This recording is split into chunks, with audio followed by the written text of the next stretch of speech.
Share बाजार में हाहाकार, निवेशकों के डूबे 6,22,000 करोड़। बिकवाली से सेंसेक्स 790 अंक गिरा। स्मॉल कैप सूचकांक 1.94% टूटा। नवोदय टाइम्स की यह खबर है। तो देखिए, मार्केट के लिहाज से यह खबर अच्छी नहीं है। शेयर बाजार में हाहाकार मच गया क्योंकि जो निवेशकों के पैसे थे वो डूब गए और 6.22 लाख करोड़ बिकवाली से सेंसेक्स 790 अंक गिरा। स्मॉल कैप सूचकांक 1.94% टूटा। ये नवोदय टाइम्स की खबर है। आगे बढ़ेंगे, बात आरबीआई की करेंगे। आरबीआई की फाइनेंशियल स्टेबिलिटी रिपोर्ट आपको बताते हैं, देश में परिवारों पर कर्ज 5 साल में 2 गुना हो चुका है। गैर वित्तीय कंपनियों से लोन लेने वाले सबसे ज्यादा लोन में बैंकिंग सेक्टर की 80% हिस्सेदारी है। 2023 में सबसे ज्यादा 18% की तेजी इसमें देखी गई है। बिल्कुल, खबरों में बढ़ेंगे आगे। तो केंद्र ने खनिज पर राज्यों द्वारा टैक्स लगाने का विरोध किया है। केंद्र सरकार ने सुप्रीम कोर्ट में अपना पक्ष रखा, रॉयल्टी के ऊपर टैक्स लगाने का विरोध किया, कहा कि इससे बदहाल हो जाएगी अर्थव्यवस्था। टाइम्स ऑफ इंडिया में इस खबर का जिक्र है। बात करेंगे गूगल की। गूगल सीईओ सुंदर पिचई ने की है आर्टिफिशियल इंटेलिजेंस ऐप जेमिनी की बुराई। गूगल का एआई ऐप है जेमिनी, उसकी बुराई की गई है। जेमिनी के गलत टेक्स्ट और इमेज देने की मिल रही है शिकायतें। जेमिनी यूजर्स को हुई है दिक्कत और इसकी वजह से प्रकट किया गया है अफसोस। एआई ऐप में जल्द सुधार करने की बात भी यहां पर सामने रखी। टाइम्स ऑफ इंडिया के हवाले से खबर। और चलिए आगे बढ़ते हुए बात होगी भारतीय टीम की। भारतीय टीम ने WTO वार्ता का बॉयकॉट किया। थाईलैंड के भारत के चावल एक्सपोर्ट पर आरोप के बाद ये कदम उठाया गया। थाई टीम ने PDS का चावल एक्सपोर्ट करने का आरोप लगाया था। टाइम्स ऑफ इंडिया की खबर है। वर्ल्ड ट्रेड ऑर्गेनाइजेशन को लेकर ये खबर आप सुन रहे थे। आगे बढ़ेंगे, वन नेशन वन इलेक्शन। दरअसल कोविन कमेटी से विधि आयोग सिफारिश करेगा। 2029 में एक साथ सभी चुनाव कराने की कवायद है। संविधान में अलग खंड जोड़ने की भी तैयारी है। संसद और विधानसभाओं से पास कराना होगा ये बिल, क्योंकि आपने प्रधानमंत्री नरेंद्र मोदी को कई बार सुना होगा, वो उनको कहते हैं कि वन नेशन वन इलेक्शन, और इससे फायदा ये होगा कि जो फालतू पैसा है वो खर्च नहीं होगा, टाइम बचेगा क्योंकि ऑफिसर्स की भी ड्यूटी लगती है। और ऐसे में अगर लोकसभा और विधानसभा चुनाव एक साथ हो जाएंगे तो ये राष्ट्र के लिए बेहतर होगा। अगली बड़ी खबर आपको बताते चलिए, रिलायंस और वॉल्ट डिज्नी ने सील की डील। 70,000 करोड़ रुपए का बनाया मीडिया जॉइंट वेंचर। नए JV में रिलायंस की कंपनी वायाकॉम 18 और डिज्नी के स्टार इंडिया का मर्जर हुआ है। RIL JV में करेगा 11,500 करोड़ रुपए का निवेश और रिलायंस का JV में 55 से 60% तक का स्टेक होगा, जबकि डिज्नी का 36.84% हिस्सा रहेगा। इसमें जेम्स मार्ड्रिक के लूपा सिस्टम का होगा 6.1% हिस्सा। देश की सबसे मीडिया कंपनी के चेयरपर्सन होंगी नीता अंबानी। उदय शंकर होंगे कंपनी के वाइस चेयरपर्सन। डिज्नी के प्रतिनिधि होंगे उदय शंकर। हिंदुस्तान टाइम्स में इस खबर का जिक्र है। और देखिए, इस खबर का जिक्र दैनिक भास्कर के फ्रंट पेज पर भी किया गया। हेडलाइन दी गई है कि रिलायंस डिज्नी के विलय को हरी झंडी। नीता अंबानी होंगी चेयरपर्सन। 75 करोड़ के व्यूअरशिप। इस उपक्रम में कई भाषाओं में 100 से अधिक चैनल्स और 2 बड़े OTT प्लेटफॉर्म्स शामिल होंगे। इसकी व्यूअरशिप 75 करोड़ होगी। डिज्नी के 30,000 से अधिक कंटेंट्स के एक्सक्लूसिव राइट्स मिलेंगे। इसके अलावा भविष्य में डिज्नी फिल्म और प्रोडक्शन के भारत में वितरण का अधिकार भी दिया जाएगा। कुल मिलाकर 70,000 करोड़ का यह सौदा है देश की सबसे बड़ी मीडिया कंपनी के द्वारा। आगे बढ़ते हैं, अगली खबर का रुख करते हैं। सुनील मित्तल को नाइटहुड सम्मान मिला है। ब्रिटेन ने कारोबारी सुनील मित्तल को किया सम्मानित। भारत और ब्रिटेन के बीच में कारोबारी संबंधों के लिए सम्मानित किया गया सुनील मित्तल को। किंग चार्ल्स तृतीय ने किया सम्मानित और भारतीय एंटरप्राइजेस के चेयरमैन है सुनील मित्तल। और 2009 में रतन टाटा को मिला था यह सम्मान। उसके बाद इस सम्मान से सुनील मित्तल को नवाजा गया है। किंग चार्ल्स तृतीय के द्वारा यह सम्मान उनको दिया गया है, तो ये बड़ी उपलब्धि भारत के लिए। और चलिए आगे बढ़ते हुए बात होगी राजस्थान की, जहां 30 बीघा जमीन के लिए खेल। पहले नियम कायदे भुलाए और फिर पूर्व CM की पुत्रवधू की जाति ही बदल दी। सुप्रीम कोर्ट ने तय किया है नियम। सुप्रीम कोर्ट की जमीन सामान्य वर्ग को ट्रांसफर नहीं हो सकती है। और इसी मामले में राजस्थान के अंदर 30 बीघा जमीन का एक पूरा खेल सामने आया, जहां पर नियम कायदों को तो कानून को तो किनारे किया ही गया, उनको तो भुलाया गया, लेकिन पूर्व CM की पुत्रवधू की जाति तक बदल दी गई। क्या नियम कहता है सुप्रीम कोर्ट का? सुप्रीम कोर्ट का नियम ये कहता है कि जो SC की ज़मीन है वो आप जनरल कैटेगरी के किसी भी शख्स को ट्रांसफ़र नहीं कर सकते, तो ऐसे में जाति ही बदल दी। बात छत्तीसगढ़ की भी कर लेते हैं। छत्तीसगढ़ में CGPSC भर्ती गड़बड़ी का पूरा मामला एक बार फिर सामने आया है। जालसाजी की जांच शुरू हो चुकी है। परीक्षा में शामिल चयनित लोगों से दस्तावेज डॉक्यूमेंट्स मांगे गए हैं। EOW में पुलिस की एफआईआर पर सीबीआई निदेशक को चिट्ठी भी लिखी गई है। तो वहीं गृह विभाग ने सीबीआई निदेशक को ये चिट्ठी लिखी है। दैनिक भास्कर में यह खबर प्रमुखता से छपी है कि किस तरीके से जालसाजी का जो पूरा मामला उसको लेकर जांच शुरू हो चुकी है। परीक्षा में शामिल चयनित लोगों के जो डॉक्यूमेंट्स हैं, पेपर्स हैं, उनको मांगा गया है ताकि जांच यहां पर की जाए कि कहां पर किसने कैसे गड़बड़ी की है। बिल्कुल, खबरों में बढ़ेंगे आगे। देखिए, हैदराबाद की बात करेंगे, जहां हैदराबाद में पूर्व जज से ठगी का ये पूरा मामला है। इलेक्टोरल बॉन्ड के नाम पर 2.5 करोड़ ठगे गए हैं। ना बॉन्ड मिला, ना नौकरी, 2 साल से परेशान है। फिल्म सिटी थाने में एफआईआर दर्ज कराई गई है और बेटी और दामाद के जरिए पूर्व जज तक पहुंचे ठग। अब इस पूरे मामले को लेकर जांच पड़ताल की जा रही है। इलेक्टोरल बॉन्ड के नाम पर यह ठगी हुई है। ना बॉन्ड मिला, ना नौकरी और 2 साल से परेशानी। हालांकि अब इस पूरे मामले को लेकर जांच पड़ताल की जा रही है। एफआईआर दर्ज करवाई गई है। आगे बढ़ते हुए बात करते हैं यूके की गैंगस्टर कपिल संगवान की, जिन्होंने ली है नफे की हिंसा की हत्या की जिम्मेदारी। आपको बता दें कि नफे सिंह की हत्या की जिम्मेदारी ले ली गई है। रविवार को बहादुरगढ़ में नफे सिंह राठी की हत्या कर दी गई थी। अब एक दिन पहले दिल्ली पुलिस ने तिहाड़ जेल में पूछताछ शुरू करी। पूछताछ में कई सारे खुलासे हुए हैं। आपको बता दें कि तिहाड़ में बंद ज्योति बाबा से हुई थी पूछताछ। टाइम्स ऑफ इंडिया के हवाले से खबर, कपिल ने ली है नफे सिंह की हत्या की जिम्मेदारी। आगे की कार्रवाई पुलिस के द्वारा जारी। और चलिए आगे बढ़ते हुए, स्वर्गीय पीएम राजीव गांधी की हत्या के आरोपी की मौत हुई। राजीव गांधी गवर्नमेंट हॉस्पिटल में मौत हुई। नवंबर 2022 में सज़ा पूरी करने से पहले रिहा हुआ था। उससे पहले मौत की सज़ा बदली गई थी उम्र कैद में। टाइम्स ऑफ इंडिया की यह खबर है। राजीव गांधी के हत्यारे की मौत हो चुकी है। राजीव गांधी गवर्नमेंट हॉस्पिटल में ही मौत हुई है।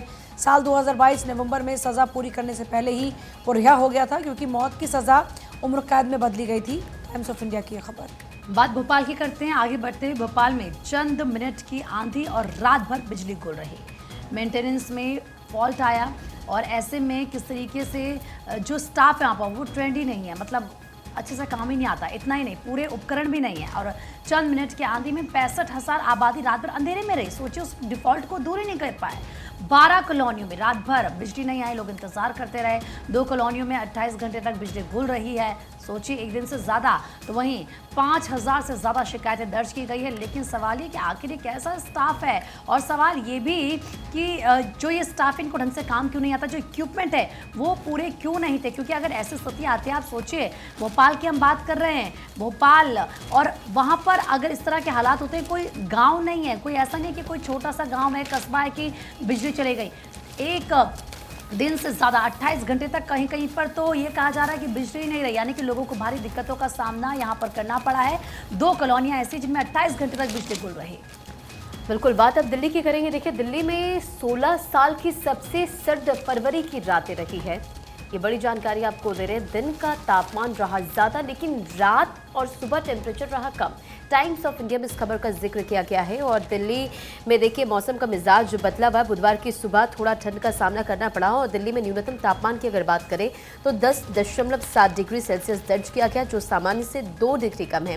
राष्ट्रीय राजधानी में आसमान मुख्य रूप से साफ दिखा और दिल्ली के कुछ हिस्सों में मंगलवार की हल्की सुबह बारिश भी देखने को मिली थी, और जिससे पारा नीचे आ गया। वायु गुणवत्ता की बात करें, AQI की अगर बात करें तो AQI में थोड़ा सा सुधार देखा गया है। यहाँ पर 131 पर मध्यम श्रेणी में रहा। और मंगलवार को अगर बात करें तो मंगलवार को राष्ट्रीय राजधानी का AQI 173 दर्ज किया गया है। तो मौसम का मिजाज बदला हुआ, हल्की बारिश और हल्की ठंड की वजह से जो बारिश हुई उससे कहीं ना कहीं AQI यानी कि पॉल्यूशन से लोगों को राहत मिली है। साक्षी, और इस बीच क्योंकि हम मौसम की बात करें, आपको बता दें दैनिक भास्कर मेरे पास, और इसमें फ्रंट पेज की फ्रंट हेडलाइन है, गर्मी को लेकर अभी से अलर्ट पर रहने की जरूरत है, क्योंकि इस बार होली से ही हीट वेव ज्यादा झुलसाएगी। लंबे समय तक गर्मी के रहने के आसार जताए गए हैं।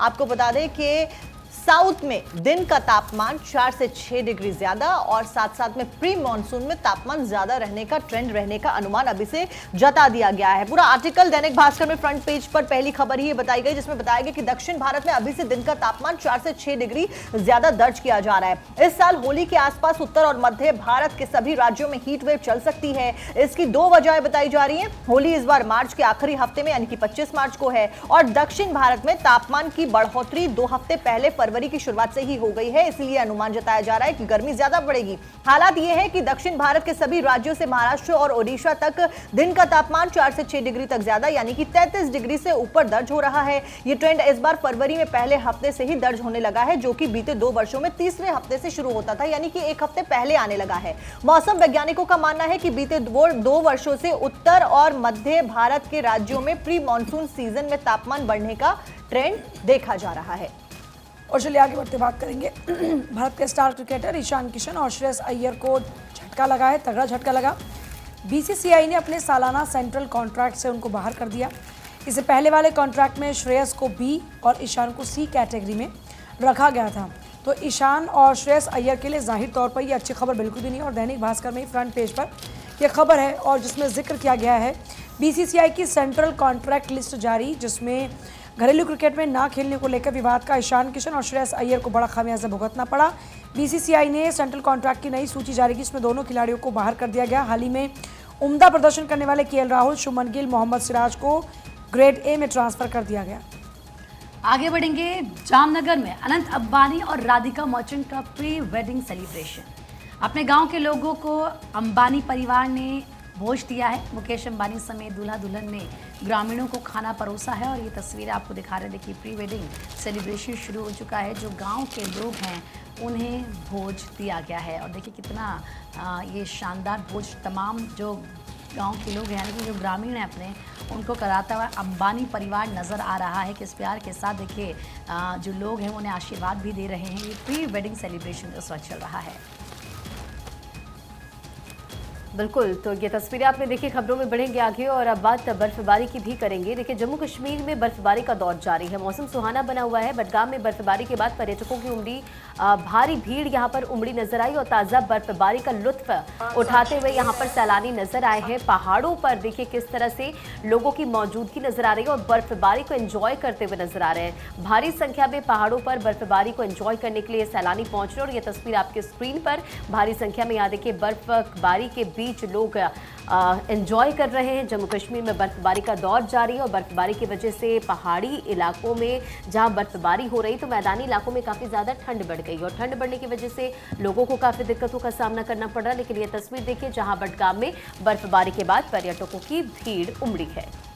इस बीच रुक करते बड़ी खबर का आज जारी किए जाएंगे जीडीपी के नए आंकड़े। तीसरी तिमाही में 6.4% रह सकती है विकास दर। चालू वित्तीय वर्ष की बात करें तो उसमें 6.8% की दर से बढ़ सकती है जीडीपी। साल 2024 और 25 में यानी कि फाइनेंशियल ईयर 2024-25 में 6.75 से लेकर 6.8% तक जीडीपी रहने के अनुमान जताए गए हैं। तो तीसरी तिमाही के आंकड़े आज जारी किए जाएंगे। 6.8% दर के साथ में विकास दर बढ़ सकती है, जो कि अच्छी बात है। 2024 और 25 में 6.75 से 6.8 के बीच में ये दर रही थी। आज जारी किए जाएंगे जीडीपी के नए आंकड़े, जिसके ऊपर नजरें लगातार सभी की बनी हुई। 6.8% दर से बढ़ सकती है विकास दर। और देखिए लगातार विकसित भारत के संकल्प के साथ में भारत आगे बढ़ रहा है और उसी संकल्प को पूरा करने के लिए प्रधानमंत्री नरेंद्र मोदी और तमाम जो डिप्लॉयमेंट है वो की गई है ताकि इस लक्ष्य को पूरा किया जाए। फिलहाल आज तीसरी तिमाही के आंकड़े जारी किए जाएंगे, जीडीपी के नए आंकड़े आएंगे। क्या कुछ इन आंकड़ों में होता है देखने वाली बात होगी। अनुमान जो लगाया जा रहा है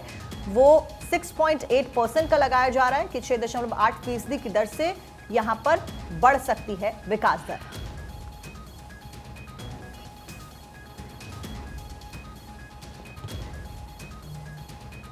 और मुख्य चुनाव आयोग का 2 दिन का यूपी दौरा। आज और कल चुनाव आयोग करेगा बैठक। लोकसभा चुनाव की तैयारियों पर बैठक होगी। मुख्य चुनाव आयुक्त राजीव कुमार की नेतृत्व में ये बैठक होने जा रही है। पुलिस अधिकारी और राज्य चुनाव आयुक्त के साथ में बैठक होगी।